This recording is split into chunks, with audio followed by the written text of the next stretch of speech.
ডিসেম্বরের আগে নির্বাচনে যাওয়ার যথেষ্ট সুযোগ রাখা আছে, করা সম্ভব।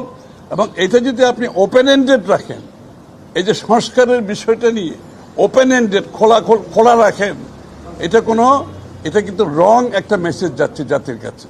কারণ এটা এটা দিনক্ষণ দিয়ে এটা সমাধান করা সম্ভব।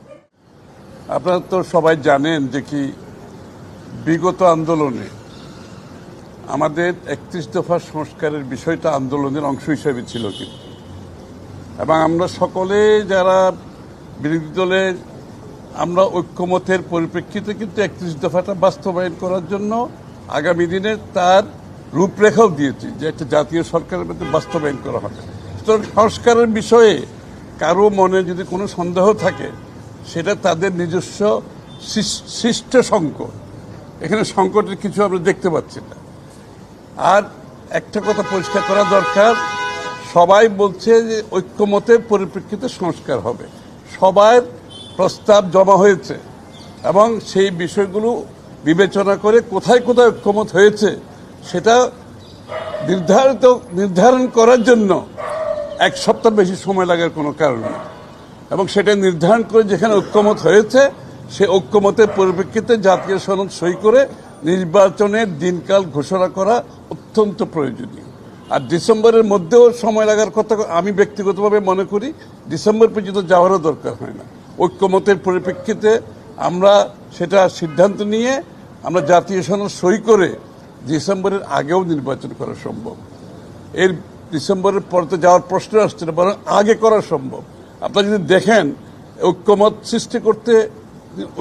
কেউ সৃষ্টি করছে না, সবাই সবার মতামত দিয়েছে।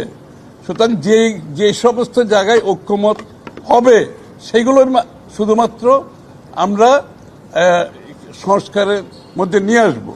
আর যেখানে ঐক্যমত হবে না সেগুলো নির্বাচনের পরে সবাই যার যার ম্যান্ডেটের জন্য আগামী নির্বাচনে যাবে এবং তাদের ম্যান্ডেট নিয়ে তারা সংসদে এসে সেটা পাশ করবে। সুতরাং এইখানে এই সংস্কারের কথাটা খুবই পরিষ্কার, না বুঝার কোনো কারণ নেই। বুঝে শুনে না বুঝলে যদি সেটা তার কোনো সমাধান নেই। এটি অতি সত্বর আমরা সংস্কারের ঐক্যমত নির্ধারণ করে জাতীয় সনদ সই করে ডিসেম্বরের আগে নির্বাচনে যাওয়ার যথেষ্ট সুযোগ রাখা আছে, করা সম্ভব।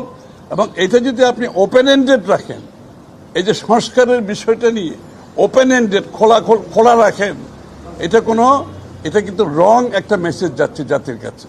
কারণ এটা দিনক্ষণ দিয়ে এটা সমাধান করা সম্ভব।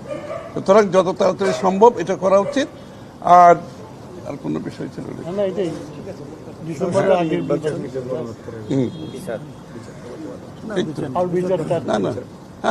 না, বিচার তো চলবেই, বিচার তো চলমান প্রক্রিয়া এবং আমরা সবাই বিচার চাই। আমরা সবাই নির্যাতিত, আমরা নিপীড়িত, গুম খুন হত্যার শিকার, জেলের শিকার, মিথ্যা মামলার শিকার। আমাদের চেয়ে বেশি বিচার আর কেউ যে চাইতে পারে সেটা তো বিশ্বাস করার কোনো কারণ নাই। আর বিচার করবে বিচার বিভাগ, সরকারকে উদ্যোগ নিতে হবে। এটা বিচার বিভাগ বিচার করবে, সরকারকে উদ্যোগ নিতে হবে। সবাইকে ধন্যবাদ।